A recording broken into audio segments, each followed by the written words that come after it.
재림 성도 여러분 안녕하십니까? 오늘도 하나님의 은혜로 새 하루를 시작하게 되었습니다. 2026년도 일기교과 12과의 6번째 시간입니다. 한 주 동안 함께 공부한 서로 함께 사는 삶이라는 교과의 말씀을 정리하면서 우리 삶의 자리에서 어떤 결단이 필요한지를 오늘 함께 생각해 보도록 하겠습니다. 먼저 기도하고 시작하도록 하겠습니다. 아버지 하나님, 오늘 12과의 마지막 시간을 맞이하여 한 주 동안 배운 말씀을 다시 돌아보게 하시니 주님 감사합니다.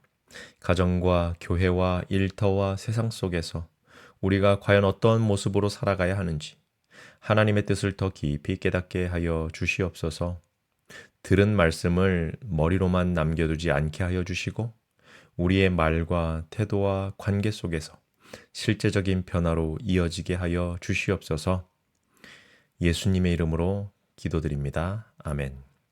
사랑하는 재림 성도 여러분, 이번 주 교과의 제목은 서로 함께 사는 삶이었습니다. 여러분들께서는 이번 한 주 동안 말씀을 묵상하시면서 가장 가까운 사람들과의 관계 속에서 예수님을 닮아가는 일이 얼마나 중요한지 다시금 느끼게 되셨습니까? 오늘 금요일 교과는요. 가정은 지상의 작은 천국이 되어야 하고 우리의 행복은 서로를 향한 사랑과 동정과 참된 예의를 배양하는 데 달려있다는 사실을 다시 한번 강조해주고 있습니다. 우리 먼저 교과 174페이지 재림신도의 가정의 인용문을 함께 읽어보도록 하겠습니다. 가정의 모든 구성원은 가족의 편안함과 질서와 규칙성을 높이는 데 각자에게 역할과 책임이 있음을 깨달아야 한다. 서로 반목해서는 안 된다.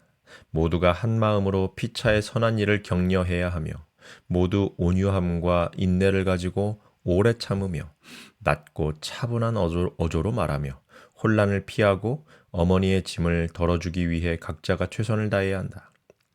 가정의 구성원은 각각 다른 가족들로 더불어 연합하여 행하도록 자신에게 기대되고 있는 자기 몫을 알아야 한다.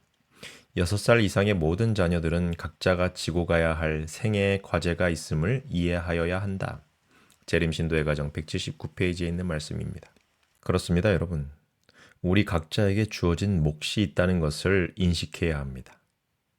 가족 구성원 모두는 서로가 서로를 위하여 할 일이 있고 책임이 있다는 것을 깨닫고 주님 안에 한 공동체임을 인식하며 서로 사랑할 때 가정이 바로 설 수 있음을 기억해야 합니다. 우리 이제 함께하는 토의 질문들을 하나씩 생각해 보도록 하겠습니다. 함께하는 토의 1번 질문입니다.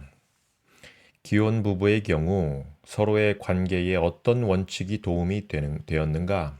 결혼을 생각하는 사람에게 결혼 생활에서 항상 직면하게 되는 도전에 대비하도록 어떤 조언을 해줄 수 있겠는가? 여러분, 이 질문은 결혼 생활의 본질을 다시 생각하게 해줍니다.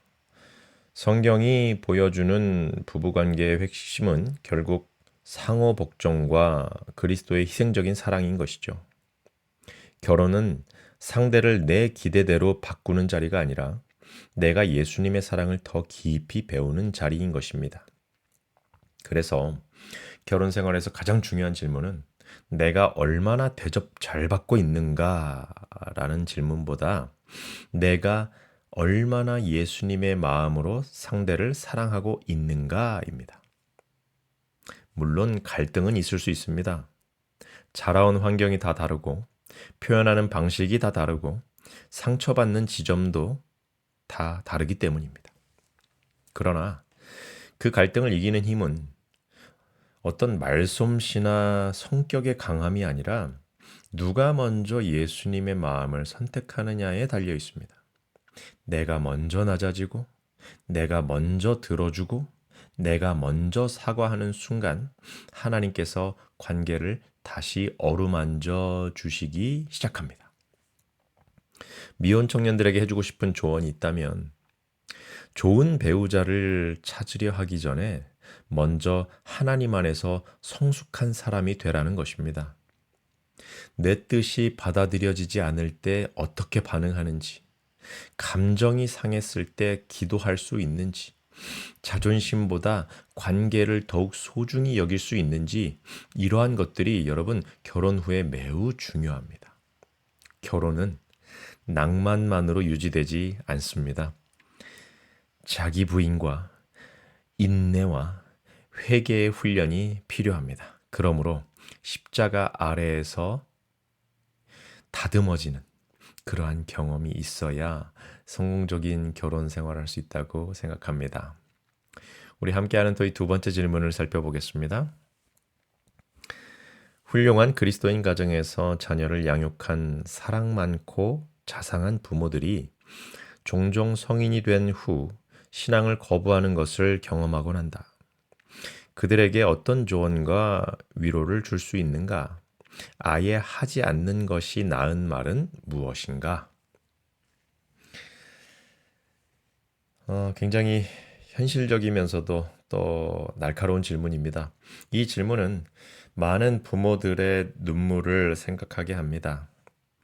자녀가 신앙에서 멀어지는 모습을 보는 부모의 마음은 이루 말할 수 없이 아픕니다. 이들에게 우리가 가장 먼저 전해야 할 것은 정죄하는 그러한 말이나 마음이 아니라 위로입니다. 하나님께서는 여전히 그 자녀를 사랑하시며 부모의 눈물의 기도를 잊지 않으신다는 소망을 전달해 주어야 합니다. 탕자를 기다리던 아버지처럼 포기하지 말고 사랑의 문을 열어두라고 격려해야 합니다. 그리고 교회 공동체가 함께 그 가정을 위하여 기도해 주어야 합니다. 여러분, 그러한 부모 혼자 그 짐을 다 지게 해서는 안 됩니다. 반대로 우리가 절대로 해서는 안 될 말은 당신이 잘못 키워서 그렇다. 당신이 가정 예배를 제대로 안 드려서 그렇다. 기도가 부족했던 것 아니겠냐? 이런 정죄의 말은 절대 해서는 안 되겠죠. 그러한 말들은 상처 위에 아주 그냥 소금을 뿌리는 그러한 말들인 것입니다. 우리는 모든 원인을 다 알 수 없습니다. 다만 하나님께서 여전히 일하고 계신다는 믿음을 가지고 그 부모들과 함께 울어주고 함께 기도해야 합니다. 우리가 잘 아는 것처럼 욥의 친구들처럼 욥을 판단하고 정죄하고 어떤 상황을 해석하는 그러한 해석자가 되기보다 예수님의 제자들처럼 함께 나누어 짐을 져주는 사람들이 되셔야 한다는 것이죠. 우리 이제 함께하는 토이 3번 질문을 함께 살펴보겠습니다. 지혜로 행하라는 권면을 더 깊이 논의해보라. 지혜가 아닌 어리석게 행하는 것은 또 무엇인가? 지혜로 행했을 때와 어리석게 행했을 때의 차이에서 무엇을 배웠는가? 지혜롭게 행한다는 것은 내 안에 있는 성령의 은혜가 나의 표정과 말과 태도를 통하여 행동을 통하여 세상 사람들에게 드러나는 것을 의미합니다. 반대로 어리석음 가운데 행한다는 것은 진리를 머리로는 안다고 하면서도 실제 삶에서는 감정에 끌려 살고 쉽게 분노하고 화를 내고 거친 말을 쏟아내어서 결국 하나님의 이름보다 내 육신만 드러내는 삶을 말합니다. 우리 모두 그러한 실패의 경험이 있습니다. 순간의 화 때문에 내뱉은 말, 그냥 피곤함 때문에, 짜증남 때문에 던진 냉소적인 반응들, 상처받았다는 이유로 상대를 몰아붙인 그러한 행동들과 말들을 가리킵니다. 여러분, 그러한 경험이 다 있으시죠? 그러나 우리는 그러한 경험을 통하여 한 가지 사실을 배우게 됩니다. 지혜는 내 성격에서 나오는 것이 아니라 성령께서 나를 다스리실 때에만 가능하다는 사실입니다. 그래서 매일 아침 우리는 기도해야 합니다. 주님, 오늘 내 입술을, 저의 입술을 지켜 주시옵소서. 제가 아는 진리를 거칠지 않게 말하도록 도와주시고 또한 은혜 가운데에 말하게 가르쳐 주시옵소서. 여러분, 어떤 분에게는 배우자를 대하는 말투가 먼저 바뀌어야 할지 모르겠습니다. 어떤 분에게는 자녀들을 향한 조급함과 또 그들을 자기 맘대로 통제하려는 태도가 내려놓아져야 할 수도 있습니다. 또 어떤 분에게는 직장 안에서의 불평과 또 어, 무성의함, 불성실함이 해결되어야 할 수도 있고요. 누군가를 위해 기도하지 않고 판단만 해온 어떤 습관들이 바뀌어야 할 수도 있겠습니다. 그러나 여러분 중요한 것은 이번 주 교과가 관계에 대한 좋은 조언만 우리에게 주고 끝나는 것이 아니라는 점입니다. 하나님께서는요, 지금 우리의 가장 가까운 관계 속으로 들어오셔서 실제로 우리를 변화시키기 원하신다는 사실입니다. 여러분, 이번 주 교과는 매우 분명한 메시지를 우리에게 주었습니다. 복음은 관계 속에서 드러나야 한다는 것입니다. 부부 사이의 사랑 속에서, 부모와 자녀의 대화 속에서, 직장 안의 성실함 속에서, 서로를 위한 기도 속에서, 그리고 외인들 앞에서의 은혜로운 말 속에서 예수 그리스도의 향기가 나타나야 합니다. 우리가 정말 예수님을 믿는다면 가장 가까운 자리에서부터 달라져야 합니다. 가정에서부터, 교회에서부터, 오늘 내가 만나는 한 사람에게서부터 복음이 시작되어야 합니다. 한 주 동안 배운 내용들을 마지막으로 정리해 보겠습니다. 부부관계는 지배와 억압이 아니라 상호 존중과 희생적 사랑 위에 세워져야 합니다. 부모와 자녀는 사랑과 진리 안에서 함께 자라가야 합니다. 직장에서는 사람의 눈이 아니라 하나님을 의식하며 성실히 일해야 하고, 권한을 가진 사람은 의와 공평으로 사람을 대해야 합니다. 누군가가 연약할 때 우리는 정죄하기보다 기도해야 합니다. 그리고 믿지 않는 사람들 앞에서는 지혜롭게 행하며 말은 항상 은혜 가운데에 있어야 합니다. 이 모든 것의 중심에는 예수 그리스도의 사랑이 있는 것입니다. 내가 주께 어떻게 대우받아 왔는가를 깊이 아는 사람만이 다른 사람을 그렇게 대할 수 있기 때문에 그렇습니다. 이제 교과의 결론을 우리 마음 가운데 새기며 한 주 공부를 마무리하는 시간이 되었습니다. 여러분, 가족 관계는 성경을 따라 주께서 우리를 대하듯 해야 하며, 이 원리는요, 다른 관계에서도 적용되어야 합니다. 하나님의 지혜는 우리의 언행에 나타나야 하고요. 그것은 성령의 감화와 은혜를 담아야 하는 것이죠. 그리고 우리는 서로를 성실하게 대하며 관계와 상호작용을 위해 주신 기도에 열심을 내야 합니다. 여러분, 이것이 이번 주 교과가 우리에게 주는 핵심 메시지인 것이죠.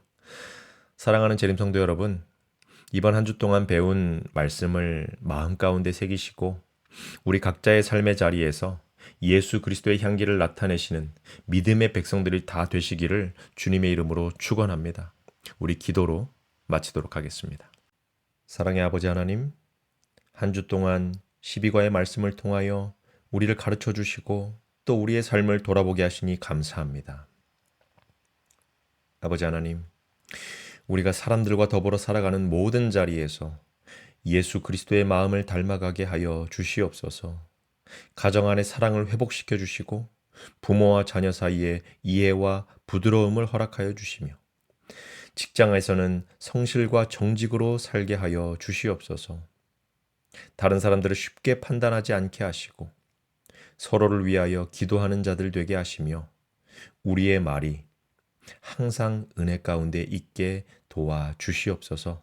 무엇보다 예수 그리스도의 십자가의 사랑이 우리의 심령 가운데에 풍성히 심겨지고 부어져서 우리가 만나는 모든 사람들에게 구원의 향기를 나타내는 삶을 살게 하여 주시옵소서.